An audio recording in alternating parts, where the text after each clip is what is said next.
Chapter 16. Dr. Seward's Diary, continued.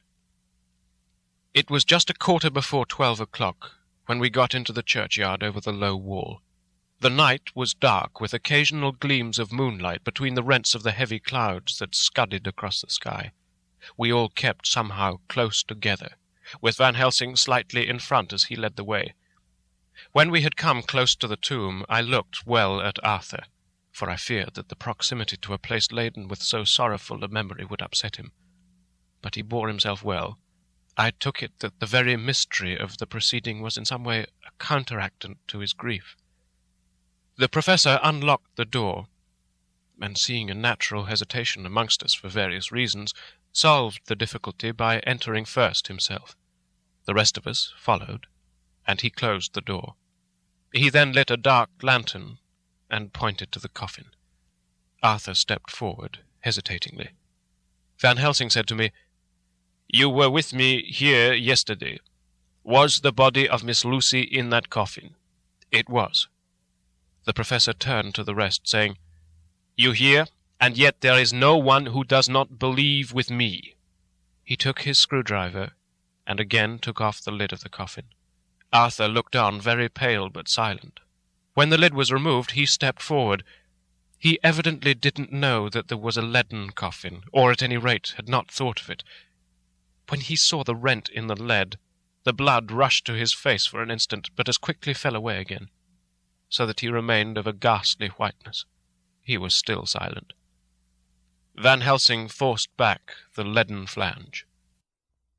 Each in his own way was solemn and overcome. Arthur was silent, and was, I could see, striving to grasp the purpose and the inner meaning of the mystery. I was myself tolerably patient, and half inclined again to throw aside doubt and to accept Van Helsing's conclusions. Quincy Morris was phlegmatic in the way of a man who accepts all things, and accepts them in the spirit of cool bravery, with hazard of all he has to stake. Not being able to smoke, he cut himself a good-sized plug of tobacco and began to chew. As to Van Helsing, he was employed in a definite way. First he took from his bag a mass of what looked like thin, wafer-like biscuit, which was carefully rolled up in a white napkin. Next, he took out a double handful of some whitish stuff, like dough or putty. He crumbled the wafer up fine and worked it into the mass between his hands.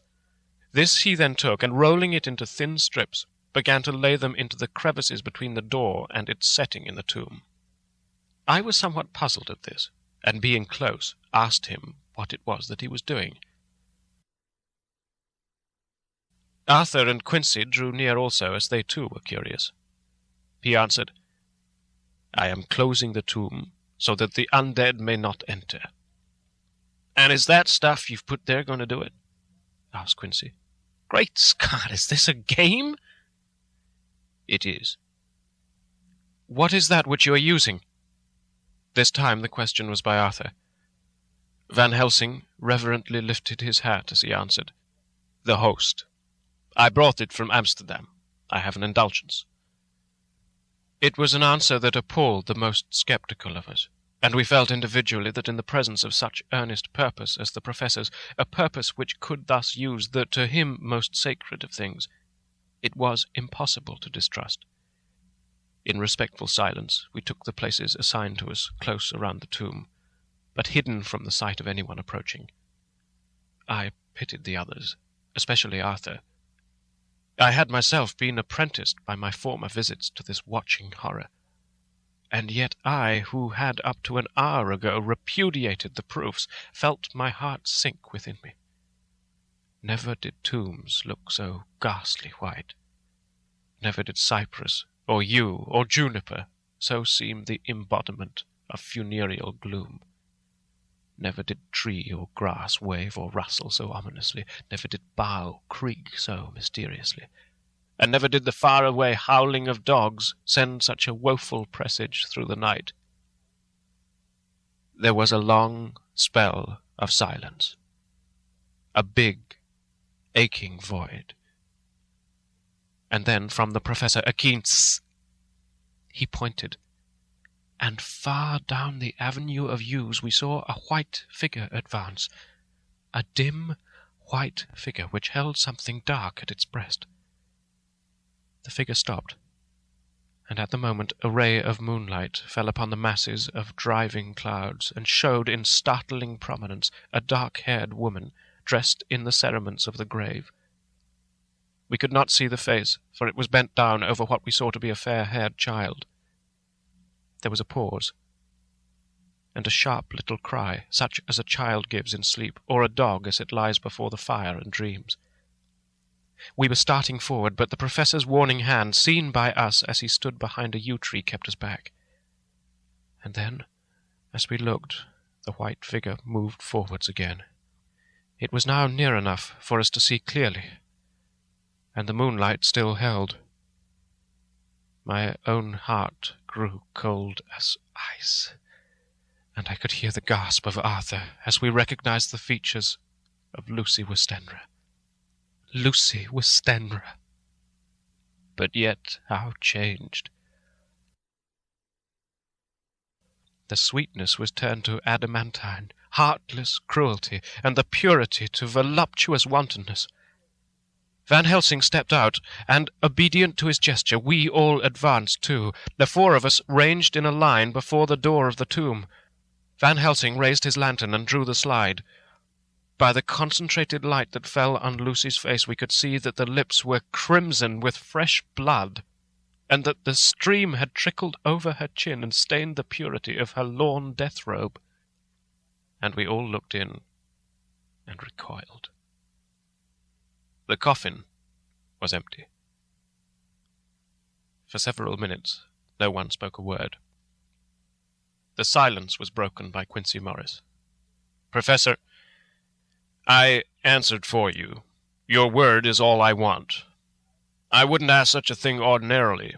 I wouldn't so dishonor you as to imply a doubt, but this is a mystery that goes beyond any honor or dishonor.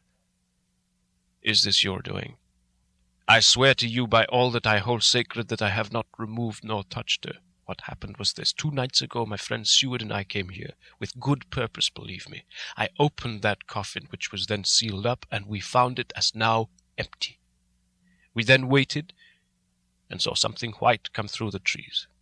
The next day we came here in daytime, and she lay there. Did she not, friend John?" "Yes." "That night we were just in time. One more so small child was missing, and we find it, thank God, unharmed amongst the graves. Yesterday I came here before sundown, for at sundown the undead can move. I waited here all night till the sun rose, but I saw nothing. It was most probable that it was because I had laid over the clamps of those doors garlic, which the undead cannot bear, and other things which they shun. Last night there was no exodus, so tonight before the sundown I took away my garlic and other things, and so it is we find this coffin empty. But bear with me. So far there is much that is strange. Wait you with me outside, unseen and unheard, and things much stranger are yet to be. So," here he shut the dark slide of his lantern, "now to the outside." He opened the door, and we filed out, he coming last and locking the door behind him. Oh, but it seemed fresh and pure in the night air after the terror of that vault. How sweet it was to see the clouds race by, and the passing gleams of the moonlight between the scudding clouds crossing and passing. Like the gladness and sorrow of a man's life, how sweet it was to breathe the fresh air that had no taint of death and decay.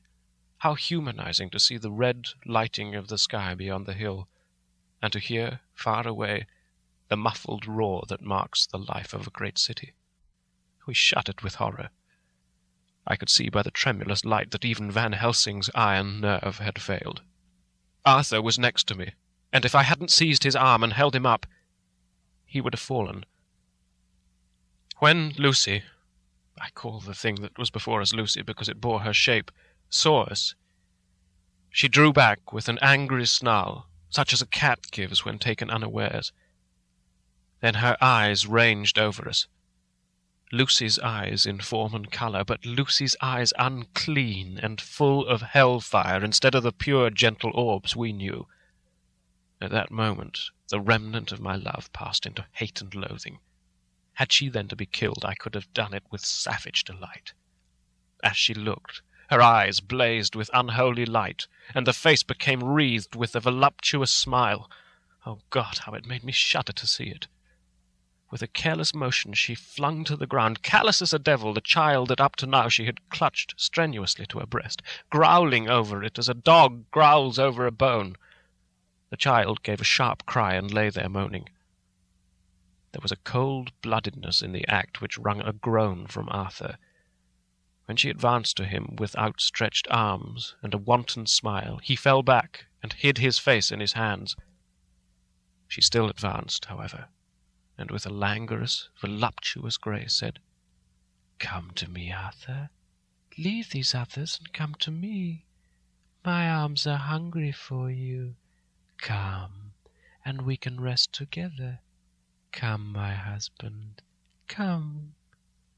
There was something diabolically sweet in her tone, something of the tingling of glass when struck, which rang through the brains even of us who heard the words addressed to another.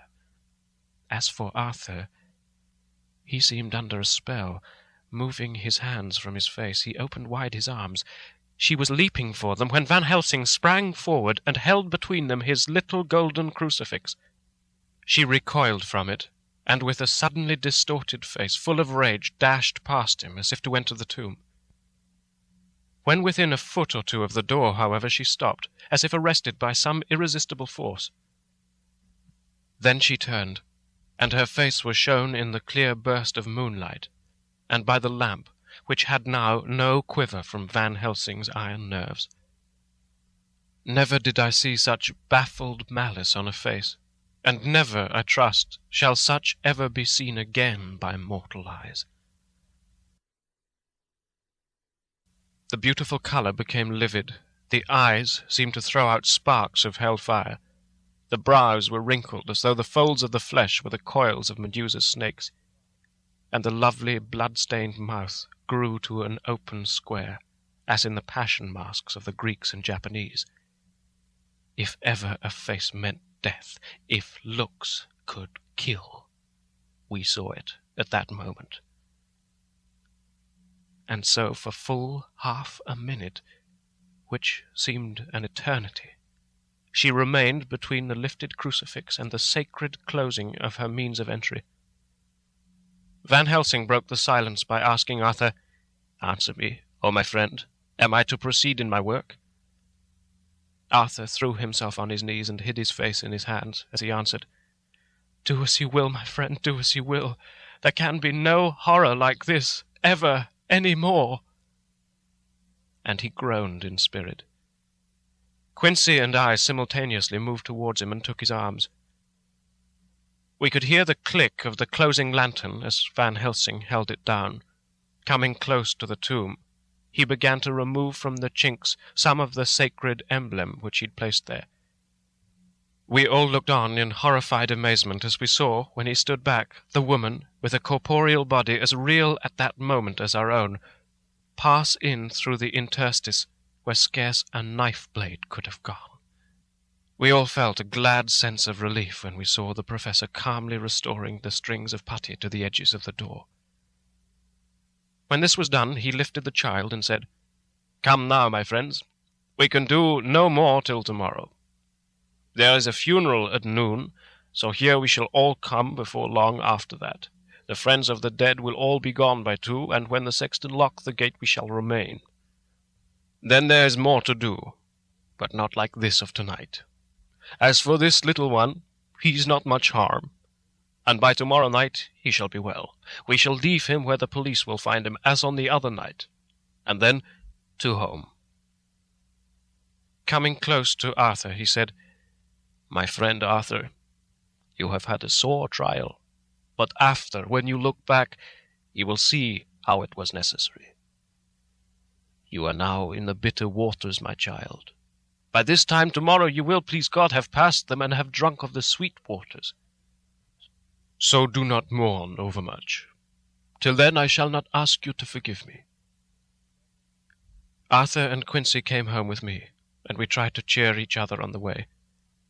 We had left the child in safety and were tired, so we all slept with more or less reality of sleep. 29th of September, night. A little before 12 o'clock, we three, Arthur, Quincy Morris, and myself, called for the professor. It was odd to notice that by common consent we had all put on black clothes. Of course Arthur wore black, for he was in deep mourning, but the rest of us wore it by instinct. We got to the churchyard by 1:30, and strolled about, keeping out of official observation, so that when the grave-diggers had completed their task and the sexton, under the belief that every one had gone, had locked the gate, we had the place all to ourselves. Van Helsing, instead of his little black bag, had with him a long leather one, something like a cricketing bag. It was manifestly of fair weight. When we were alone, and had heard the last of the footsteps die out up the road, we silently, and as if by ordered intention, followed the professor to the tomb. He unlocked the door, and we entered, closing it behind us. Then he took from his bag the lantern which he lit, and also 2 wax candles, which, when lighted, he stuck by melting their own ends on other coffins, so that they might give light sufficient to work by. When he again lifted the lid off Lucy's coffin, we all looked, Arthur trembling like an aspen, and saw that the body lay there in all its death beauty. But there was no love in my own heart, nothing but loathing for the foul thing which had taken Lucy's shape without her soul. I could see even Arthur's face grow hard as he looked. Presently he said to Van Helsing, "Is this really Lucy's body, or only a demon in her shape?" "It is her body, and yet not it. But wait a while, and you shall see her as she was and is." She seemed like a nightmare of Lucy as she lay there, the pointed teeth, the blood-stained, voluptuous mouth, which had made one shudder to see, the whole carnal and unspiritual appearance, seeming like a devilish mockery of Lucy's sweet purity. Van Helsing, with his usual methodicalness, began taking the various contents from his bag and placing them ready for use. First he took out a soldering iron and some plumbing solder, and then a small oil lamp which gave out, when lit in a corner of the tomb, gas which burned at fierce heat with a blue flame.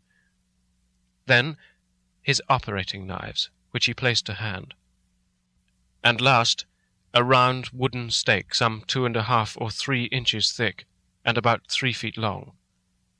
One end of it was hardened by charring in the fire, and was sharpened to a fine point. With this stake came a heavy hammer, such as in households is used in the coal cellar for breaking the lumps. To me, a doctor's preparations for work of any kind are stimulating and bracing, but the effect of these things on both Arthur and Quincy was to cause them a sort of consternation. They both, however, kept their courage, and remained silent and quiet. When all was ready, Van Helsing said, "Before we do anything, let me tell you this. It is out of the lore and experience of the ancients, and of all those who have studied the powers of the undead. When they become such, there comes with the change the curse of immortality. They cannot die, but must go on age after age, adding new victims and multiplying the evils of the world. For all that die from the preying of the undead become themselves undead, and prey on their kind. And so the circle goes on, ever widening, like as the ripples from a stone thrown in the water. Friend Arthur, if you had met that kiss which you know of before poor Lucy died, or again last night when you opened your arms to her, you would in time, when you had died, have become Nosferatu, as they call it in Eastern Europe, and would all time make more of those undead that so have filled us with horror. The career of this so unhappy dear lady is but just begun. Those children whose blood she suck are not as yet so much the worse, But if she live on undead, more and more they lose their blood, and by her power over them they come to her. And so she draw their blood with that so wicked mouth. But if she die in truth, then all cease. The tiny wounds of the throats disappear, and they go back to their place, unknowing ever of what has been. But of the most blessed of all, when this now undead be made to rest as true dead, then the soul of the poor lady whom we love shall again be free. Instead of working wickedness by night, and growing more debased in the assimilating of it by day, she shall take her place with the other angels. So that, my friend, it will be a blessed hand for her that shall strike the blow that sets her free. To this I am willing. But is there none amongst us who has a better right? Will it be no joy to think of hereafter in the silence of the night when sleep is not? It was my hand that sent her to the stars. It was the hand of him that loved her best, the hand that of all she would herself have chosen, had it been to her to choose. Tell me, if there be such a one amongst us. We all looked at Arthur. He saw, too, what we all did, the infinite kindness which suggested that his should be the hand which would restore Lucy to us as a holy and not an unholy memory. He stepped forward and said bravely, though his hand trembled and his face was as pale as snow, "My true friend, from the bottom of my broken heart I thank you. Tell me what I am to do, and I shan't falter." Van Helsing laid a hand on his shoulder and said, "Brave lad. A moment's courage, and it is done. This stake must be driven through her. It will be a fearful ordeal. Be not deceived in that. But it will be only a short time, and you will then rejoice more than your pain was great. From this grim tomb you will emerge as though you tread on air, but you must not falter when once you have begun. Only think that we, your true friends, are round you, and that we pray for you all the time." "Go on," said Arthur hoarsely. "Tell me what I am to do." "Take this stake in your left hand, ready to place the point over the heart, and the hammer in your right. Then, when we begin our prayer for the dead, I shall read him. I have here the book, and the others shall follow. Strike in God's name, that so all may be well with the dead that we love, and that the undead pass away." Arthur took the stake and the hammer, and when once his mind was set on action, his hands never trembled, nor even quivered. Van Helsing opened his missal and began to read, and Quincy and I followed as well as we could. Arthur placed the point over the heart, and as I looked I could see its dint in the white flesh. Then he struck with all his might. The thing in the coffin writhed, and a hideous, blood-curdling screech came from the opened red lips. The body shook and quivered and twisted in wild contortions. The sharp white teeth champed together till the lips were cut, and the mouth was smeared with a crimson foam. But Arthur never faltered.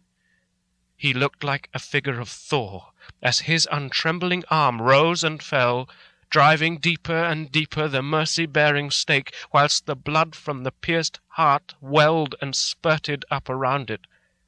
His face was set, and high duty seemed to shine through it. The sight of it gave us courage, so that our voices seemed to ring through the little vault. And then the writhing and quivering of the body became less, and the teeth seemed to champ and the face to quiver. Finally, it lay still. The terrible task was over. The hammer fell from Arthur's hand.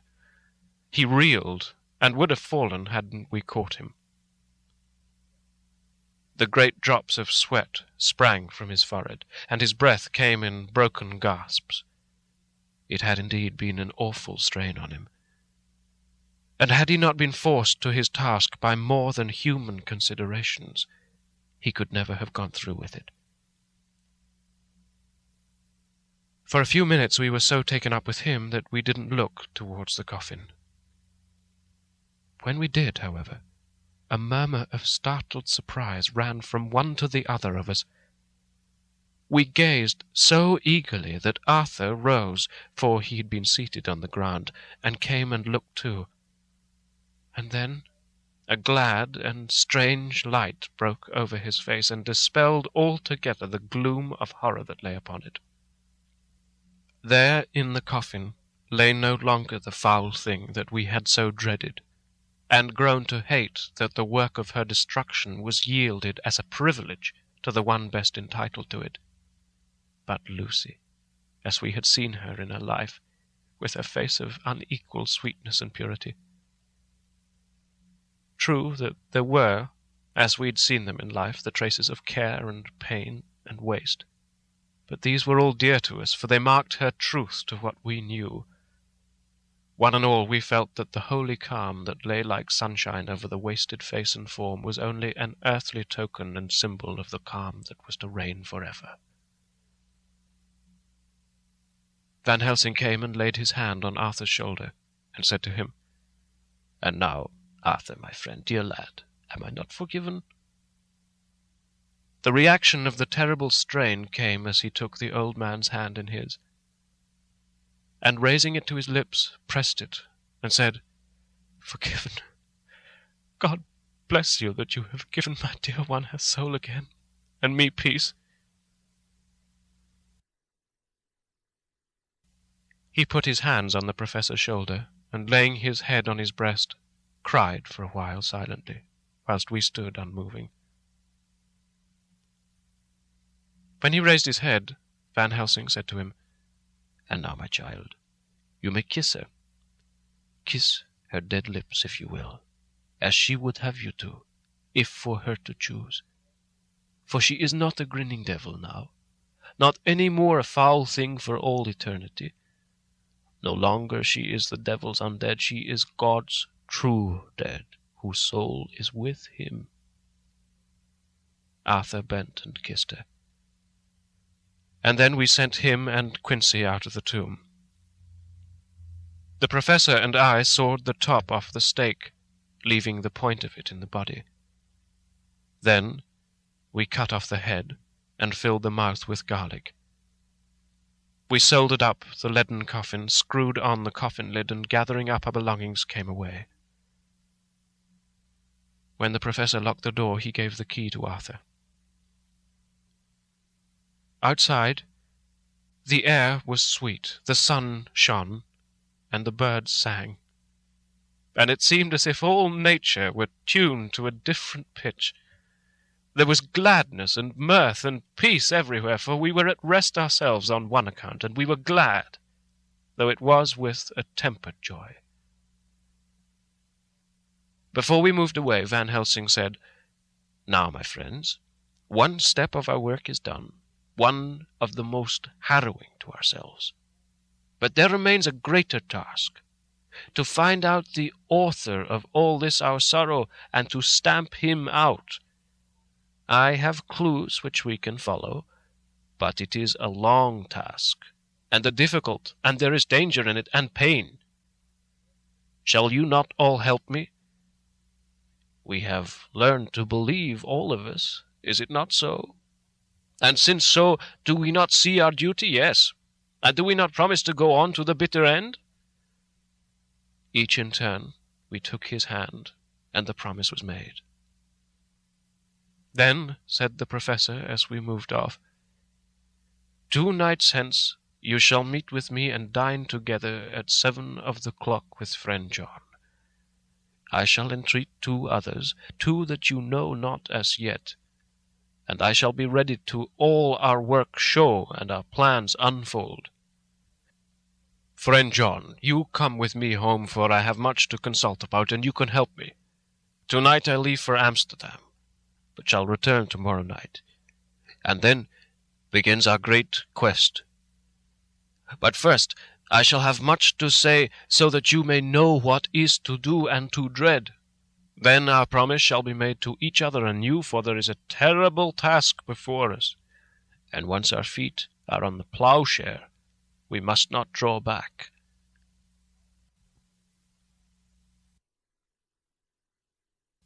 Chapter 17.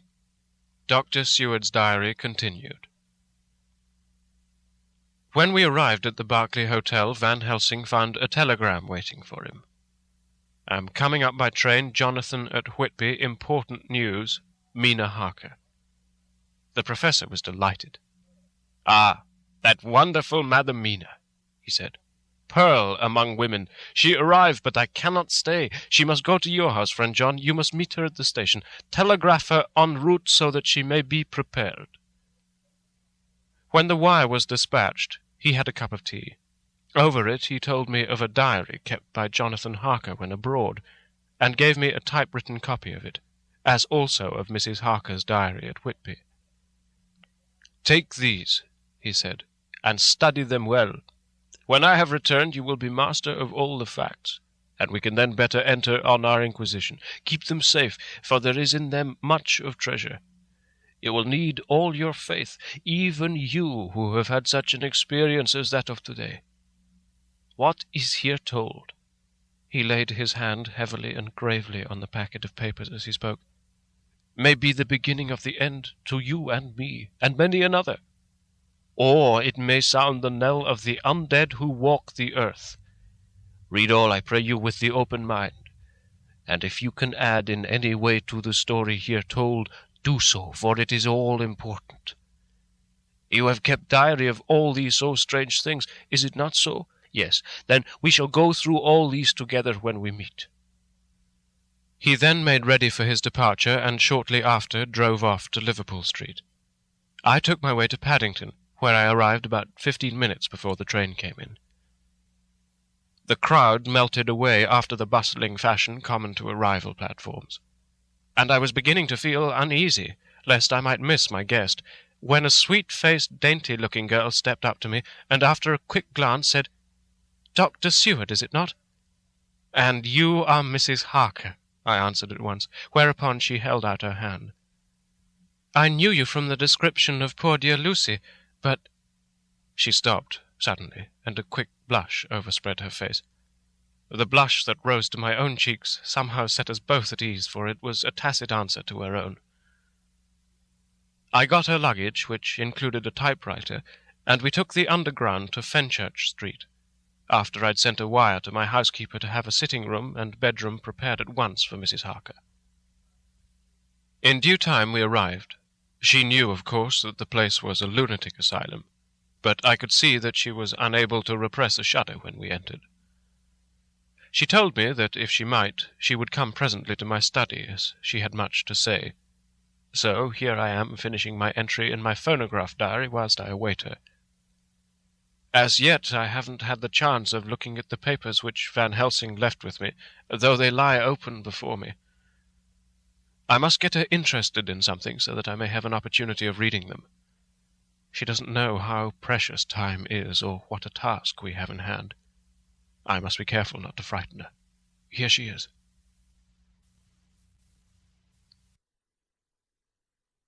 Mina Harker's Journal, 29th of September. After I had tidied myself, I went down to Dr. Seward's study. At the door I paused a moment, for I thought I heard him talking with someone. As, however, he had pressed me to be quick, I knocked at the door, and on his calling out, "Come in," I entered. To my intense surprise, there was no one with him. He was quite alone, and on the table opposite him was what I knew at once, from the description, to be a phonograph. I had never seen one, and was much interested. "I hope I did not keep you waiting," I said, "but I stayed at the door, as I heard you talking, and thought there was someone with you." "Oh," he replied with a smile, "I was only entering my diary." "Your diary?" I asked him in surprise. "Yes," he answered, "I keep it in this." As he spoke, he laid his hand on the phonograph. I felt quite excited over it, and blurted out, "Why, this beats even shorthand. May I hear it say something?" "Certainly," he replied with alacrity, and stood up to put it in train for speaking. Then he paused, and a troubled look overspread his face. "The fact is," he began awkwardly, "I only keep my diary in it, and as it is entirely, almost entirely, about my cases, it may be awkward, that is, I mean—" He stopped, and I tried to help him out of his embarrassment. "You helped to attend dear Lucy at the end. Let me hear how she died. For all that I know of her, I shall be very grateful. She was very, very dear to me." To my surprise, he answered with a horror-struck look in his face. "Tell you of her death? Not for the wide world." "Why not?" I asked, for some grave, terrible feeling was coming over me. Again he paused, and I could see that he was trying to invent an excuse. At length he stammered out, "You see, I do not know how to pick out any particular part of the diary." Even while he was speaking, an idea dawned upon him, and he said with unconscious simplicity, in a different voice, and with the naivete of a child, "That's quite true. Upon my honour, honest Indian." I could not but smile, at which he grimaced. "I gave myself away that time," he said. "But do you know that, although I have kept the diary for months past, it never once struck me how I was going to find any particular part of it, in case I wanted to look it up. By this time my mind was made up that the diary of a doctor who attended Lucy might have something to add to the sum of our knowledge of that terrible being, and I said boldly, "Then, Dr. Seward, you had better let me copy it out for you on my typewriter."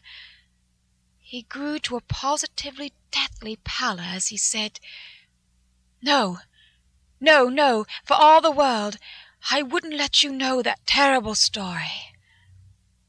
Then it was terrible. My intuition was right. For a moment I thought, and as my eyes ranged the room, unconsciously looking for something or some opportunity to aid me, they lit on a great batch of typewriting on the table. His eyes caught the look in mine, and without his thinking, followed their direction. As they saw the parcel, he realized my meaning. "You do not know me," I said. "When you have read those papers, my own diary and my husband's also, which I have typed, you will know me better. I have not faltered in giving every thought of my own heart in this cause, but of course you do not know me yet, and I must not expect you to trust me so far. He is certainly a man of noble nature. Poor dear Lucy was right about him." He stood up and opened a large drawer, in which were arranged in order a number of hollow cylinders of metal, covered with dark wax, and said, "You are quite right. I did not trust you because I did not know you, but I know you now, and let me say that I should have known you long ago. I know that Lucy told you of me. She told me of you too. May I make the only atonement in my power? Take the cylinders, and hear them. The first half-dozen of them are personal to me, and they will not horrify you. Then you will know me better. Dinner will by then be ready. In the meantime, I shall read over some of the documents, and shall be better able to understand certain things."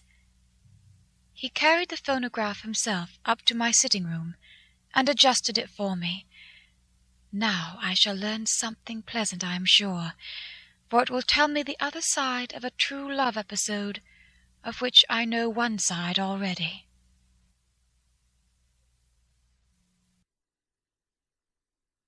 Dr. Seward's Diary, 29th of September. I was so absorbed in that wonderful diary of Jonathan Harker, and that other of his wife, that I let the time run on without thinking. Mrs. Harker wasn't down when the maid came to announce dinner, so I said, "She's possibly tired, let dinner wait an hour." And I went on with my work. I had just finished Mrs. Harker's diary when she came in. She looked sweetly pretty, but very sad, and her eyes were flushed with crying. This somehow moved me much. Of late I've had cause for tears, God knows, but the relief of them was denied me. And now the sight of those sweet eyes, brightened with recent tears, went straight to my heart. So I said, as gently as I could, "I greatly fear I've distressed you." "Oh, no, not distressed me," she replied. "But I've been more touched than I can say by your grief. That is a wonderful machine, but it is cruelly true. It told me in its very tones the anguish of your heart. It was like a soul crying out to Almighty God.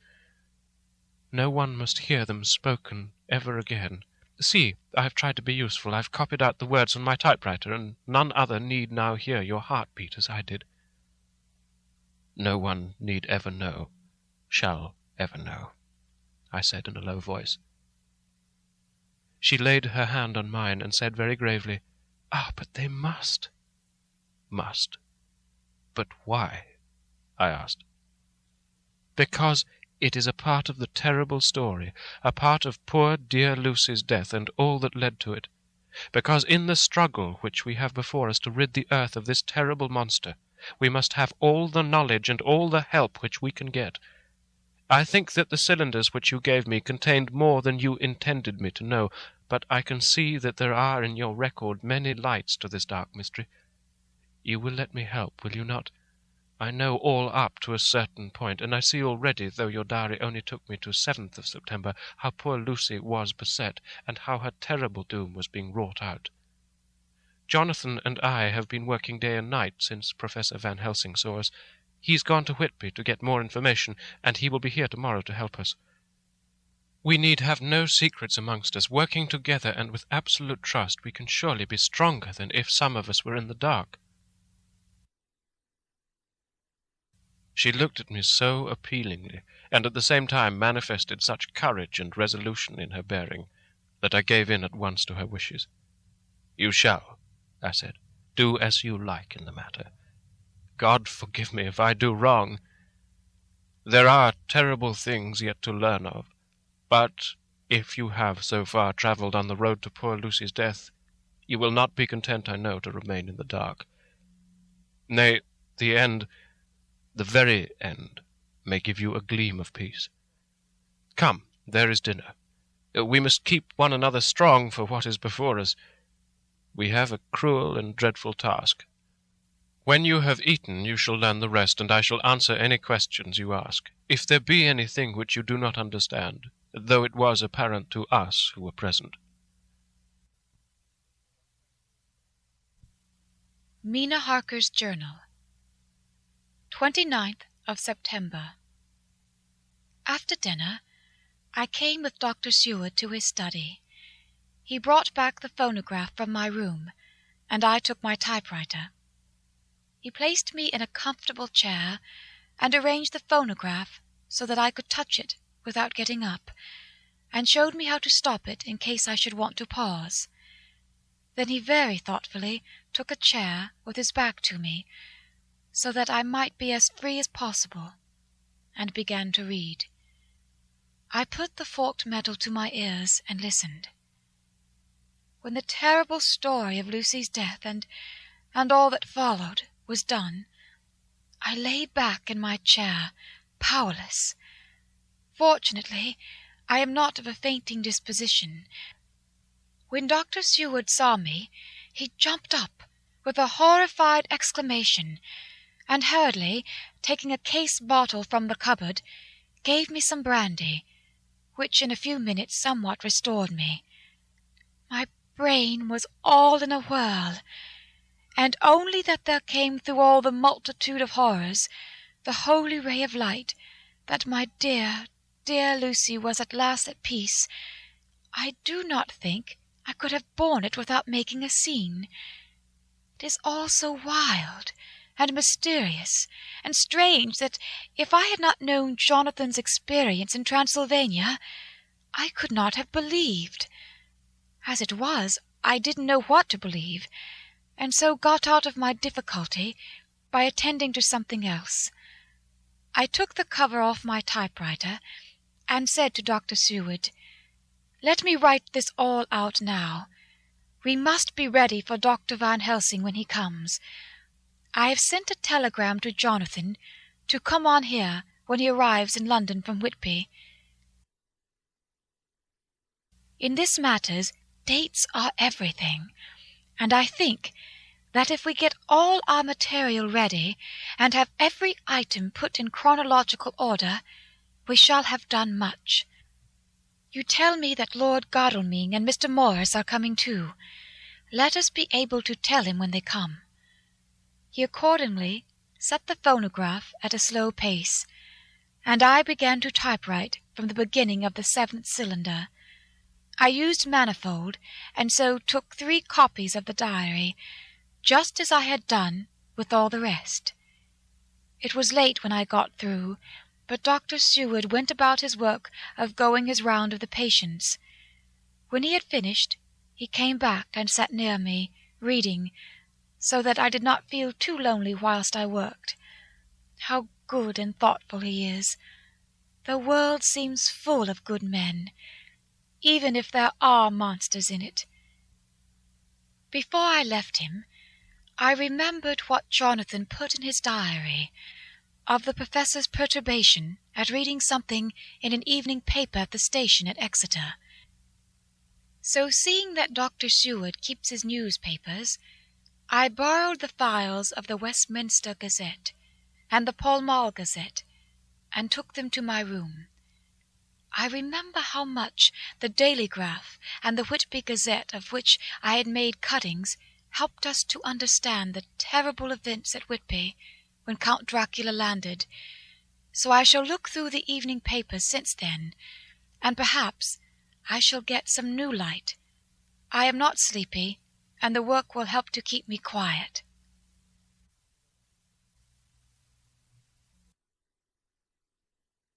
Dr. Seward's Diary, 30th of September. Mr. Harker arrived at 9 o'clock.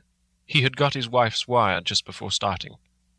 He is uncommonly clever, if one can judge from his face, and full of energy.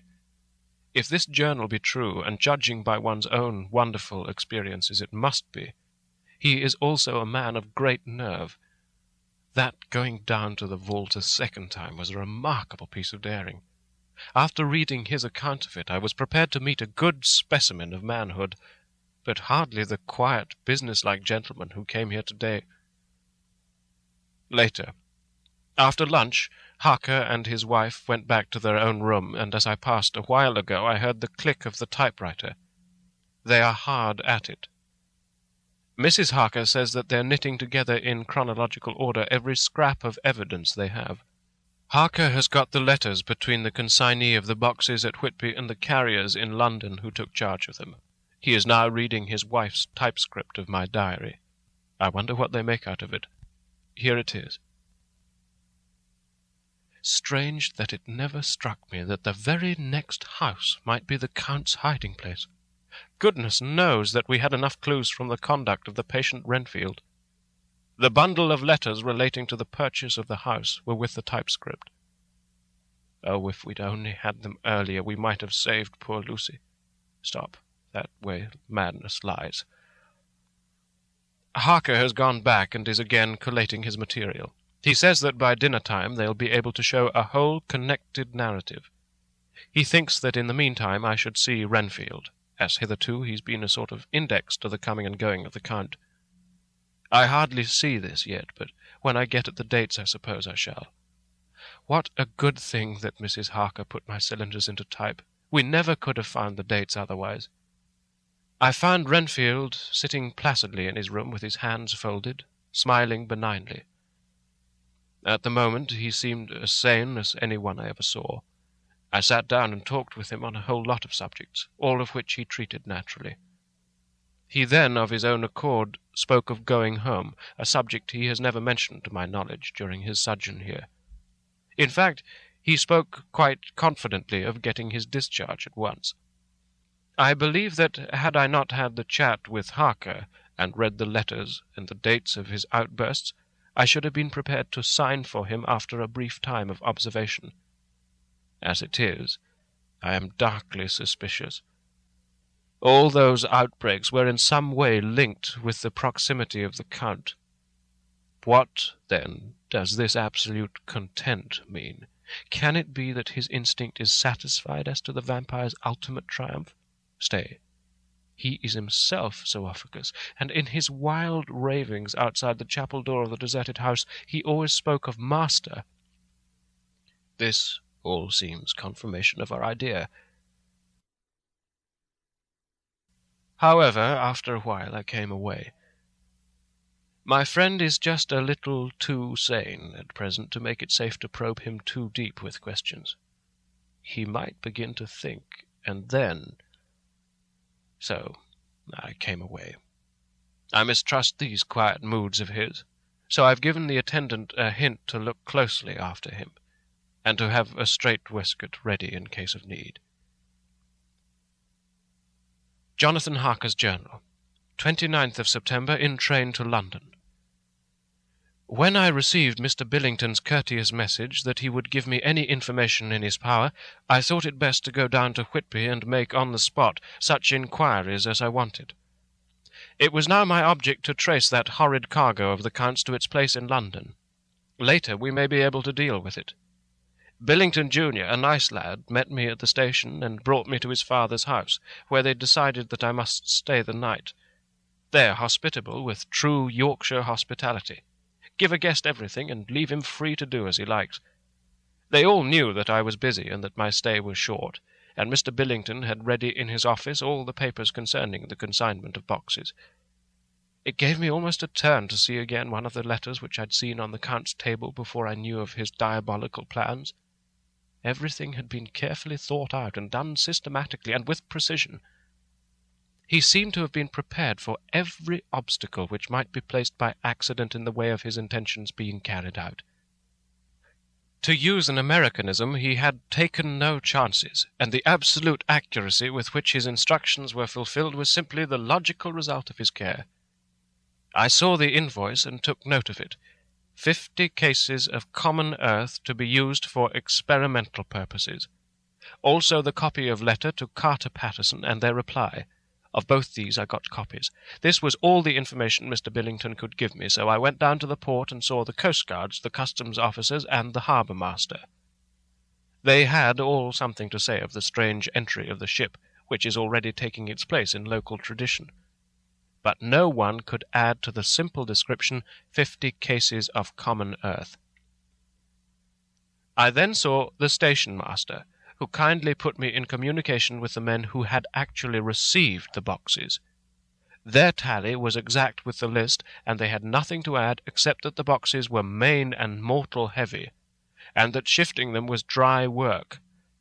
One of them added that it was hard lines, that there wasn't any gentleman, such like as yourself, squire, to show some sort of appreciation of their efforts in a liquid form.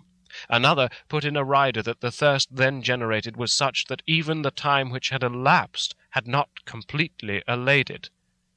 Needless to add, I took care before leaving to lift for ever and adequately this source of reproach.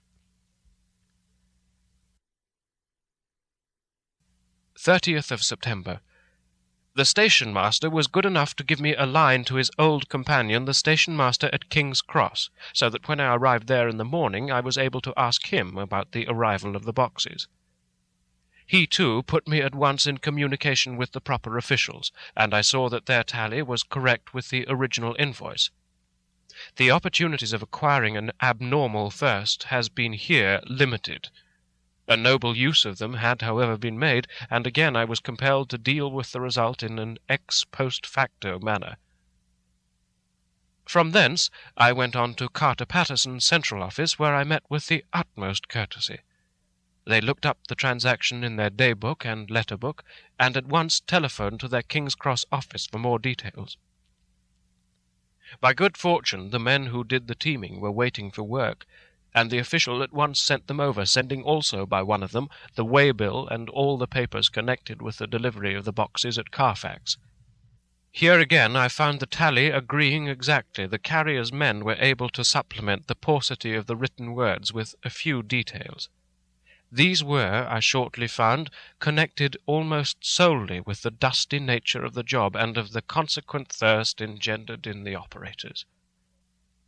On my affording an opportunity, through the medium of the currency of the realm, of the allaying at a later period this beneficial evil, one of the men remarked, "That 'ere house, Governor, is the rummiest I ever was in. Blimey, but it ain't been touched since 100 years. There was dust that thick in the place that you might have slept on it without hurting your bones, and the place was that neglected that you might have smelled old Jerusalem in it. But the old chapel, that took the cake, that did. Me and my mate, we thought we would never get out of it quick enough. Lor, I wouldn't take less nor a quid a moment to stay there after dark." Having been in the house, I could well believe him. But if he knew what I know, he would, I think, have raised his terms. Of one thing I am now satisfied, that all the boxes which arrived at Whitby from Varna in the Demeter were safely deposited in the old chapel at Carfax. There should be 50 of them there, unless any have since been removed, as from Dr. Seward's diary I fear. I shall try to see the carter who took away the boxes from Carfax when Renfield attacked them. By following up this clue we may learn a good deal. Later. Mina and I have worked all day, and we've put all the papers into order. Mina Harker's Journal, 30th of September. I am so glad that I hardly know how to contain myself.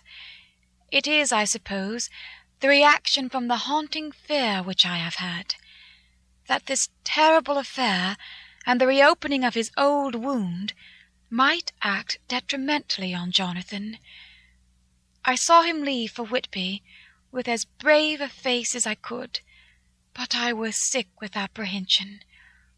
The effort has, however, done him good. He was never so resolute, never so strong, never so full of volcanic energy as at present. It is just as that dear, good Professor Van Helsing said. He is true grit, and he improves under strain that would kill a weaker nature.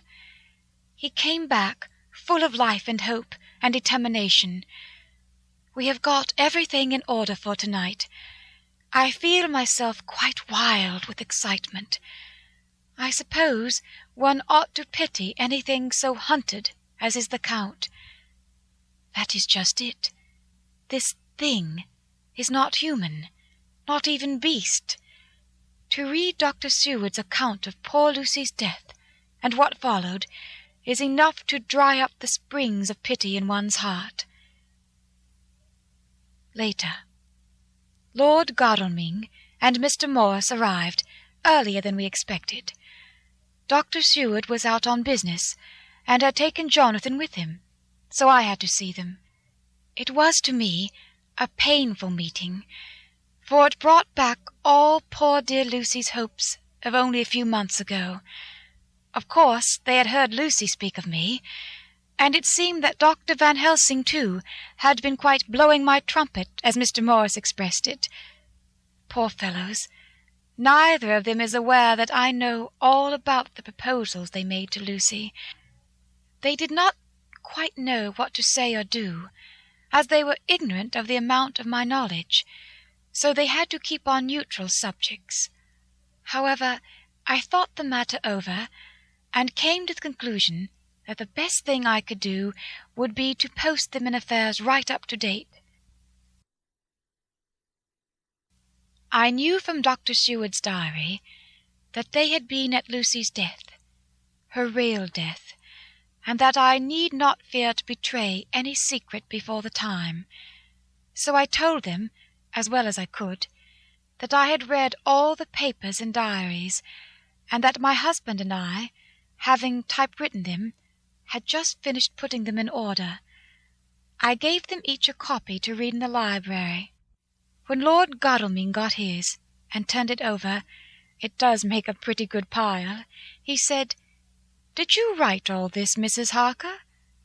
I nodded, and he went on, "I don't quite see the drift of it, but you people are so good and kind, and have been working so earnestly and so energetically, that all I can do is to accept your ideas blindfold, and try to help you.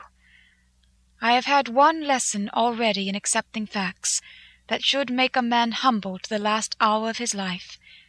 Besides, I know you loved my poor Lucy." Here he turned away, and covered his face with his hands. I could hear the tears in his voice. Mr. Morris, with instinctive delicacy, just laid a hand for a moment on his shoulder, and then walked quietly out of the room. I suppose there is something in woman's nature that makes a man free to break down before her, and express his feelings on the tender or emotional side, without feeling it derogatory to his manhood. For when Lord Godalming found himself alone with me, he sat down on the sofa, and gave way utterly and openly.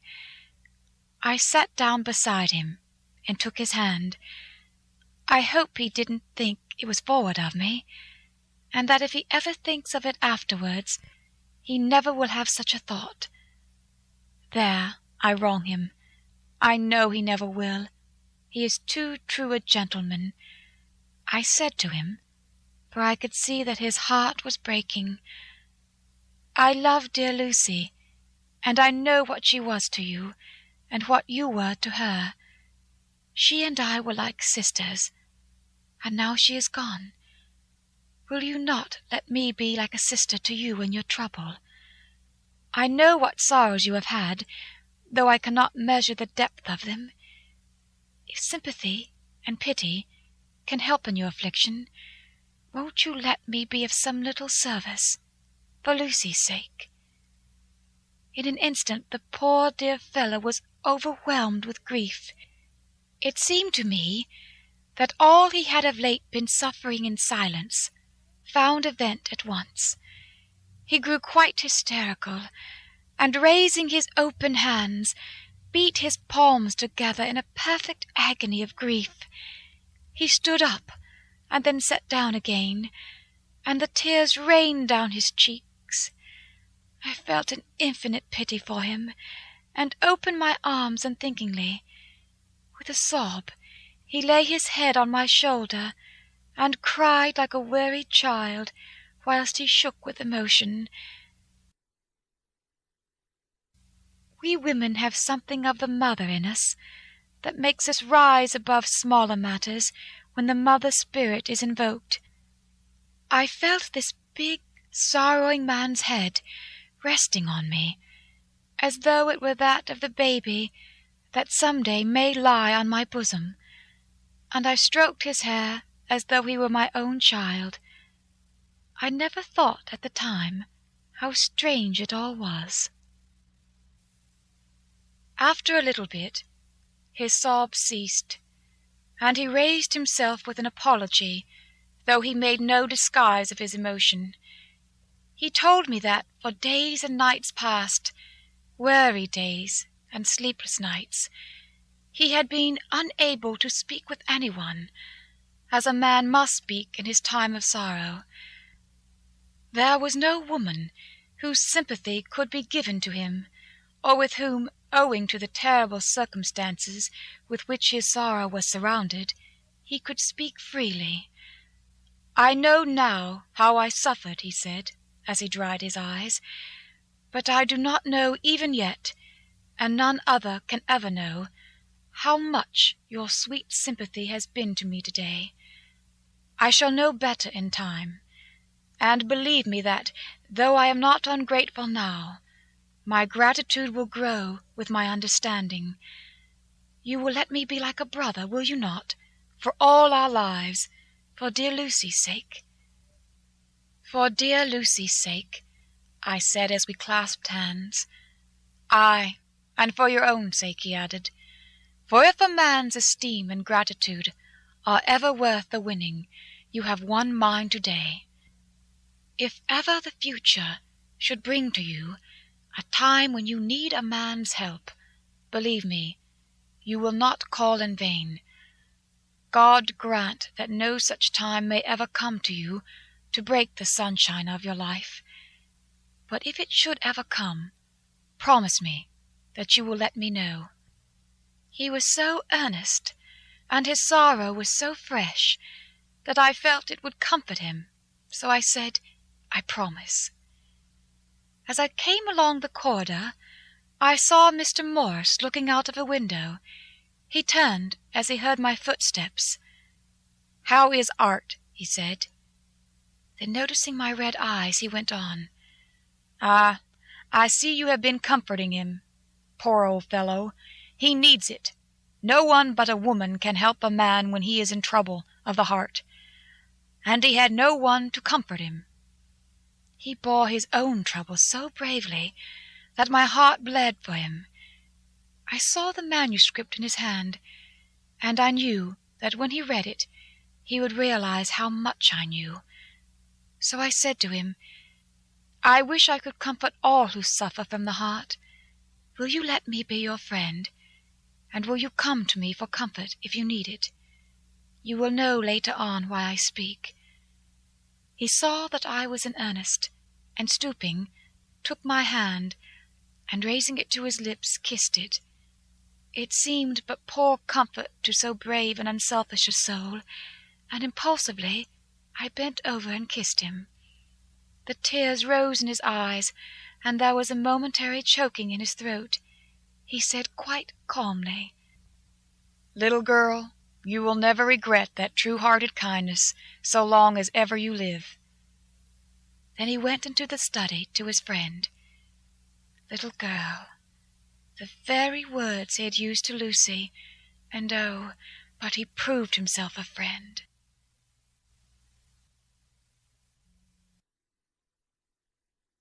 Chapter 18.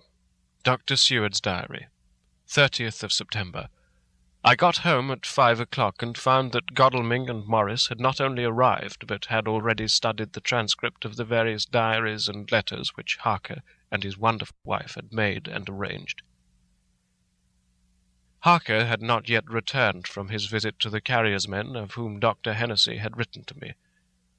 Mrs. Harker gave us a cup of tea, and I can honestly say that for the first time since I've lived in it, this old house seemed like home. When we had finished, Mrs. Harker said, Dr. Seward, may I ask you a favour? I want to see your patient, Mr. Renfield. Do let me see him. What you've said of him in your diary interests me so much.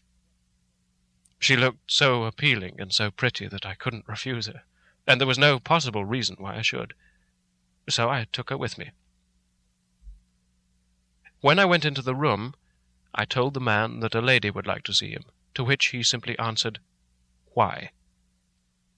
She's going through the house and wants to see everyone in it, I answered. Oh, very well, he said. Let her come in, by all means, but just wait a minute till I tidy up the place. His method of tidying was peculiar. He simply swallowed all the flies and spiders in the boxes before I could stop him. It was quite evident that he feared or was jealous of some interference.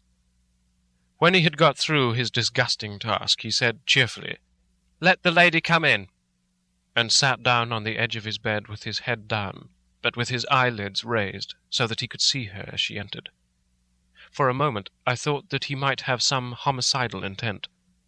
I remembered how quiet he'd been just before he attacked me in my own study, and I took care to stand where I could seize him at once if he attempted to make a spring at her. She came into the room with an easy gracefulness which would at once command the respect of any lunatic, for easiness is one of the qualities mad people most respect. She walked over to him, smiling pleasantly, and held out her hand. "Good evening, Mr. Renfield," said she. "You see, I know you, for Dr. Seward has told me of you." He made no immediate reply, but eyed her all over intently with a set frown on his face. This look gave way to one of wonder, which merged into doubt. Then, to my intense astonishment, he said, "You're not the girl the doctor wanted to marry, are you? You can't be, you know, for she's dead." Mrs. Harker smiled sweetly as she replied, "Oh, no. I have a husband of my own, to whom I was married before I ever saw Dr. Seward, or he me. I am Mrs. Harker." "Then what are you doing here?" "My husband and I are staying on a visit with Dr. Seward." "Then don't stay." "But why not?" I thought that this style of conversation might not be pleasant to Mrs. Harker, any more than it was to me, so I joined in, "How did you know I wanted to marry anyone?" His reply was simply contemptuous, given in a pause in which he turned his eyes from Mrs. Harker to me, instantly turning them back again. "What an asinine question!" "I don't see that at all, Mr. Renfield," said Mrs. Harker, at once championing me. He replied to her with as much courtesy and respect as he had shown contempt to me. "You will of course understand, Mrs. Harker, that when a man is so loved and honoured as our host is, everything regarding him is of interest in our little community. Dr. Seward is loved not only by his household and his friends, but even by his patients, who, being some of them hardly in mental equilibrium, are apt to distort causes and effects.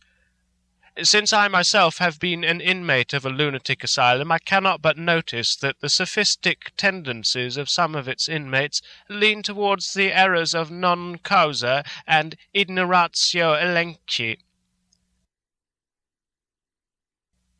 I positively opened my eyes at this new development. Here was my own pet lunatic, the most pronounced of his type that I'd ever met with, talking elemental philosophy, and with the manner of a polished gentleman. I wonder if it was Mrs. Harker's presence which had touched some chord in his memory. If this new phase was spontaneous, or in any way due to her unconscious influence, she must have some rare gift or power.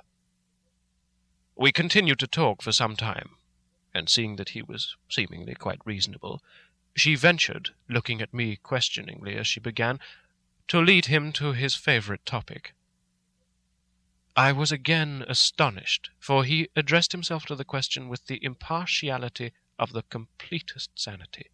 He even took himself as an example when he mentioned certain things. "Why, I myself am an instance of a man who had a strange belief. Indeed, it was no wonder that my friends were alarmed, and insisted on my being put under control. I used to fancy that life was a positive and perpetual entity, and that by consuming a multitude of live things, no matter how low in the scale of creation, one might indefinitely prolong life. At times I held the belief so strongly that I actually tried to take human life. The doctor here will bear me out that on one occasion I tried to kill him for the purpose of strengthening my vital powers by the assimilation with my own body of his life through the medium of his blood, relying, of course, upon the scriptural phrase, "For the blood is the life," though indeed the vendor of a certain nostrum has vulgarized the truism to the very point of contempt. Isn't that true, Doctor? I nodded assent, for I was so amazed that I hardly knew what to either think or say. It was hard to imagine that I had seen him eat up his spiders and flies not 5 minutes before. Looking at my watch, I saw that I should go to the station to meet Van Helsing, so I told Mrs. Harker that it was time to leave. She came at once, after saying pleasantly to Mr. Renfield, "Good-bye, and I hope I may see you often, under auspices pleasanter to yourself." To which, to my astonishment, he replied, "Good-bye, my dear. I pray God I may never see your sweet face again. May he bless you and keep you."